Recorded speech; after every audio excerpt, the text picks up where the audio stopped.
আমার নন্দের স্বামী আমাকে বাসায় নিয়ে আসলেন। রাত তখন প্রায় 12টা। হাসপাতাল থেকে ফিরছি। নন্দাই বাড়িতে এসে দরজাটা লক করে দিল। আমি তাকে বললাম, জামাইবাবু আপনি দরজাটা ব্লক করলেন কেন? নন্দা তখন বলল, আজ তুমি আর আমি ঘরে থাকব। আমি তখন আশ্চর্য হয়ে বললাম, এটা কিভাবে সম্ভব? আপনার মুখে এই ধরনের কথা আমি ভাবতেও পারিনি। আমার নন্দাই তখন আমার উপর রেগে গেলেন আর আমাকে ধাক্কা মেরে বিছানায় ফেলে দিল। তারপর কি হয়েছিল বন্ধুরা জানতে ভিডিওটি শেষ পর্যন্ত দেখতে থাকুন।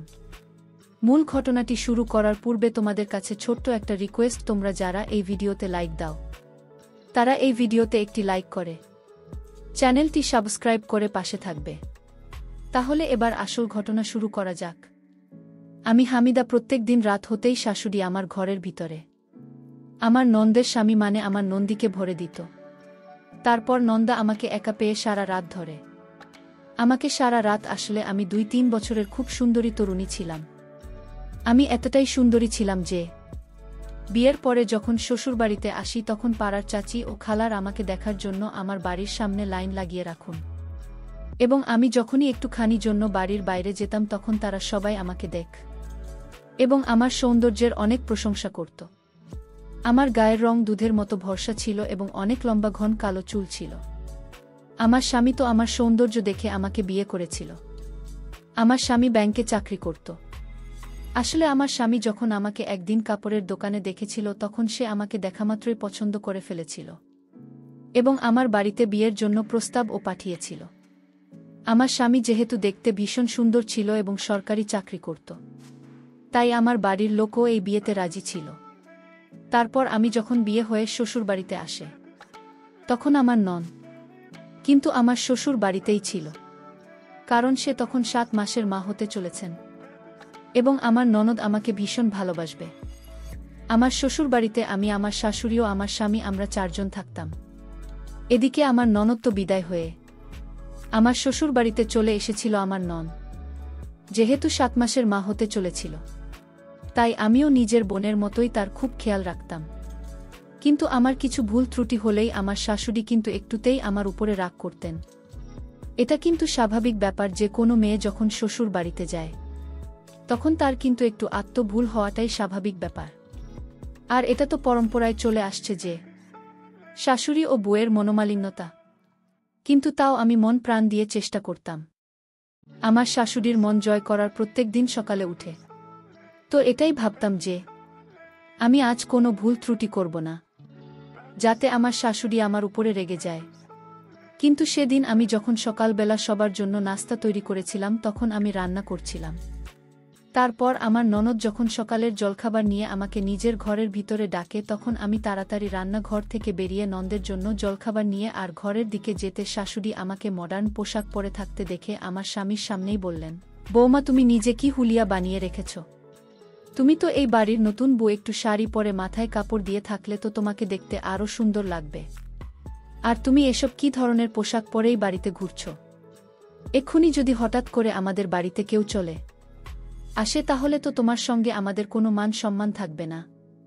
আমি তখন মাথা নিচু করে শাশুড়ি মাকে বললাম, মা এখন যেহেতু গরমের দিন এবং রান্নাঘরে আমি যখন রান্না করি তখন আরও বেশি গরম লাগে এবং শাড়ি পরে কাজকর্ম করতে আমার একটু অসুবিধা হয়, তাই আমি আজ পাতলা জামা পরে কাজ করছিলাম। ওই সময় আমার শাশুড়ি আমার উপরে অসন্তুষ্ট বোধ করে আমার উপরে রাগ করে নিজের ঘরের ভিতরে চলে যান।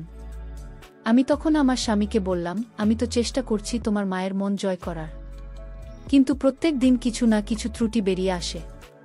তখন আমার ননদ নিজের ঘর থেকে বেরিয়ে এসে আমার মন খারাপ দেখে বলেছিল, আরে আমার সুন্দরী ভাবি, তুমি আমার মায়ের কথায় রাগ করো না। মা উপর থেকে যতটা শক্ত ভেতর থেকে ঠিক ততটাই নরম মনের, তাই তুমি মায়ের কথা ভেবে একদম মন খারাপ করবে না। আর আমি তো আছি তোমার পাশে, আমি তোমাকে সব কিছু শিখিয়ে দেব, তখন দেখবে আমার মা আর তোমার উপরে রাগ করবে না। তখন আমার স্বামী আমাকে ভালোবেসে বলেছিল, প্রয়াত আছে বাড়িতে, তাই তুমি একদম বাজে চিন্তা করবেন না। আমার নন্দের নাম হচ্ছে রোকেয়া। এই বলে আমার স্বামী তার কাজে বেরিয়ে পড়েছি।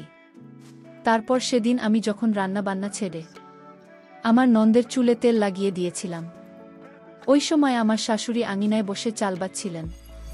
ওই সময় শাশুড়ি আমাকে বললেন, এই যে বোমা, আজ কিন্তু তোমার নন্দা এই বাড়িতে আসবে, তাই তুমি কিন্তু শব্দভাবে থাকবে, নিজের জামাকাপড়ের খেয়াল রাখবে, তার সামনে কিন্তু কোনো ভুলভ্রান্তি করে বসবে না, কারণ আমার বাড়ির জামাই বলে কথা, আমার মান সম্মানটা কিন্তু বজায় রাখবে। আর আজ থেকে তুমি শাড়ি পরলে যতদিন আমার জামাইয়ের বাড়িতে থাকবে। আমি তখন মন খারাপ করে আমার শাশুড়ি মাকে বলেছিলাম, মা, আমি তো শাড়ি পরতে জানি না। আমার শাশুড়ি তখন নিজের মাথায় হাত দিয়ে বললেন, ইয়া আল্লাহ, তুমি কি জানো বলতো? তখন আমার ননদ মুচকি হেসে তার মাকে বলল, মা, আমি ভাবিকে শাড়ি পরা শিখিয়ে দেব। তারপর সেদিন সন্ধেবেলায় যখন আমার নন্দা আমাদের বাড়িতে আসে, তার আগে আমার ননদ আমাকে শাড়ি পরা শিখিয়ে দিয়েছিল, এবং শাশুড়ির কথা মতো আমি শাড়ি পরে মাথায় কাপড় দিয়ে তৈরি হয়েছিলাম। আমার বিয়ে হতে তো সবই 7 দিন হয়েছিল, এবং আমার নন্দাই কিন্তু আমাদের বিয়েতে উপস্থিত থাকতে পারেনি, সে নিজের কিছু জরুরি কাজে ব্যস্ত ছিল। তাই সেদিন আমার নন্দা যখন বাড়ি আসে, তখন দরজা খুলে যখন আমাকে প্রথম দেখেন, তখন আমার নন্দা তাই তো নিজের স্ত্রীর দিকে না তাকিয়ে আমার দিকে এক আজব দৃষ্টিতে তাকিয়েছিল। আমার শাশুড়ি তখন আমাকে চোখে চোখে ইশারা করে বলল, সালাম করো জানাতে বলেছিলেন। আমি তখন আমার নন্দের কাছে গিয়ে মাথায় কাপড় দিয়ে তাকে সালাম জানিয়েছিলাম ওই সময়। কিন্তু আমার স্বামী ছিল, আসলে আমার স্বামী নিজের অফিস থেকে বাড়ি ফেরার পথে তার জামাই বাবুকে এই বাড়িতে নিয়ে এসেছি। এদিকে আমার নন্দাইকে দেখার পরে তো আমার ননদ ভীষণ খুশি ছিল, কিন্তু আমি একটা জিনিস লক্ষ্য করেছিলাম, আমার নয়তো যখন থেকে আমাদের বাড়িতে এসেছিল তখন থেকে সে আমার দিকে তাকিয়ে যাচ্ছিল, এমনকি সবার সামনে আমার সৌন্দর্যের অনেক প্রশংসা করেছিল, এবং আমার শাশুড়ি মাকে বলেছিল, মা, আপনি তো আমার শালার বাবুর জন্য একটা হুর পরি বাড়িতে নিয়ে এসেছেন, এই হুর পরি তাকে বাইরে যেতে দিলে কিন্তু বিপদ হবে, তাই এই পরীক্ষাকে বাড়ির ভেতরে ভরে রাখতে হবে। ওই সময় নন্দাইয়ের এই কথাগুলো শুনে আমরা সবাই কিন্তু খুবই হেসেছিলাম, কিন্তু আমি স্বপ্নেও ভাবতে পারিনি যে উনার মনের মধ্যে তো আমার প্রতি অন্য কিছু ছিল। তারপর সেদিন রাত্রিবেলা যখন আমার স্বামী আর নন্দাই একসঙ্গে মিলে ছাদের উপরে কি জানি খাইতেছিল, তখন আমি গিয়ে দেখে ফেলেছিলাম, এবং আমাকে দেখার পরে আমার স্বামী বলছিল, হামিদা, তুমি যখন এখানে চলে এসেছ তাহলে কিন্তু ভুল করেও মাকে এ ব্যাপারে কিছু বলবেন না, কারণ মা এসব একদম পছন্দ করে না। ওই সময় আমার নন্দাই আমাকে দেখে বলেছিল, তুমি ওখানে দাঁড়িয়ে আজ কেন, তুমিও আমাদের সঙ্গে এসে বসে পড়। তারপর আমি যখন তাদের আড্ডায় যোগ দিয়েছিলাম, তখন আমার নন্দা আমাকে বলেছিল, তুমি যখন এখানে চলে এসেছ তাহলে আমাদের জন্য একটু জল এনে দাও না, নিচের শাশুড়ি মা আছেন, আমরা গেলে তো মুখের গন্ধ শুকে বুঝতে পারবেন যে আমরা কি খেয়েছি, তাই তুমি যাও। আমি তখন আমার স্বামীকে বলেছিলাম যে আমি যদি মায়ের সামনে ফ্রিজ থেকে জল বের করে নিয়ে আসি তাহলে উনি তো আমাকে অনেক রকম প্রশ্ন করবেন, তাই আমার স্বামী আমাকে বলেছিল, তাহলে তুমি এখানে জামাইবাবুর সঙ্গে বসো, আমি নিচে থেকে তাড়াতাড়ি নিয়ে আসছি। তারপর আমার স্বামী যখন নিচে চলে যায়, তারপর হঠাৎ করে আমার নন্দা অনেক বেশি রাগান্বিত হয়ে নিজের চেয়ার থেকে উঠে, আমরা কেবল ভাবি, জান তুমি না ভীষণ সুন্দরী, তোমাকে দেখে তো যে কেউ পাগল হয়ে যাবে, আচ্ছা বলো তো আমাকে তোমার কেমন লাগে। আমার নন্দা এরকম ব্যবহার দেখে তখনও আমি কিন্তু বুঝতে পারিনি যে তার মনের ভিতরে কি চলছিল। আমি তখন স্বাভাবিকভাবে হেসে বলেছিলাম, আপনি তো খুব ভালো মানুষ।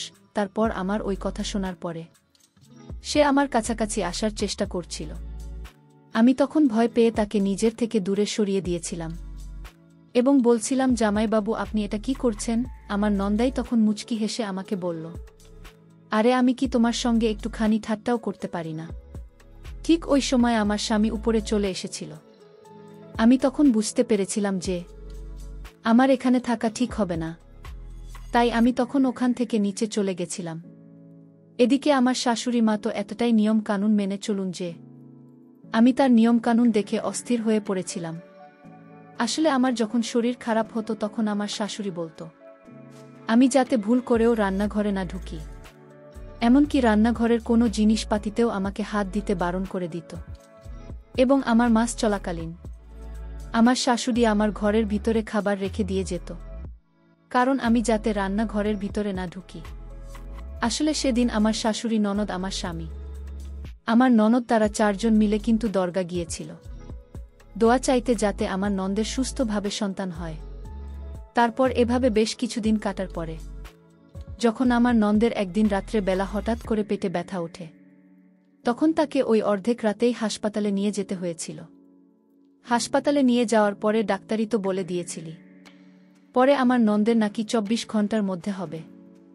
আমার শাশুড়ি আমাকে বলেছিল, বোমা, আমি তো সে রকমভাবে তৈরি হয়ে আসেনি, তাই বাড়িতে যে কাপড়ের ব্যাগটা আছে সেই কাপড়ের ব্যাগটা তুমি নিয়ে চলে আসলে ভালো হতো। ওই সময় যেহেতু রাত্রি ১১টা বাজে ছিল, তাই আমি শাশুড়িকে বলেছিলাম, এই সময় আমি তো একা বাড়ি যেতে পারবো না, আর ওদিকে আমার স্বামী তো হাসপাতালের ফর্ম্যালিটি পূরণ করতে অনেক ব্যস্ত ছিল। তাই আমার শাশুড়ি বলছিল, মা, তুমি এক কাজ করো, আমার জামাইকে সঙ্গে নিয়ে ঘরে চলে যাও এবং কাপড়ের ব্যাগটা নিয়ে চলে এসো। আমার শাশুড়ি তো অনেক বিশ্বাস করে তার জামাইকে আমার সঙ্গে পাঠিয়েছিল। শাশুড়ির কথা শুনে আমিও তখন নন্দার সঙ্গে বাড়ি যেতে রাজি হয়েছিলাম। তারপর আমি যখন নন্দার সঙ্গে বাড়ির ভিতরে আসি, তখন সে বাড়ির ভিতরে ঢুকেই প্রথমে ভিতর থেকে দরজাটাকে লক করে দেয়। ঘরের দরজা যখন সে ব্লক করে দেয়, তখন আমি নন্দাইকে বলছিলাম, জামাইবাবু, আপনি দরজা বন্ধ করছেন কেন? আবার নন্দার তখন মুচকি হেসে আমাকে বলেছিল, দেখো, তোমাকে আর নাটক করতে হবে না, বুঝলে? কারণ তুমি তো এটাই চাইছিলেন যে আমি যাতে তোমার কাছে আসি। ওই জন্যই তো তুমি এত রাত্রে আমার সঙ্গে বাড়িতে একা আসতে রাজি হয়ে গেলে। তাই আমার সুন্দরী ভাবি, আমার সামনে আর সাধু সাজার নাটক করতে হবে না। তুমি যে আমার সঙ্গে এত হেসে হেসে কথা বলো, সেটার মানেটা আমি খুব ভালো করে বুঝতে পারি। তাই এইসব নাটক করা বন্ধ করো। ওই সময় আমার নন্দা এর কথা শুনে আমি তখন অনেক বেশি আশ্চর্য হয়ে তার দিকে তাকিয়ে বললাম, জামাইবাবু, আপনি এসব কি বলছেন? আমি তো কিছুই বুঝতে পারছি না।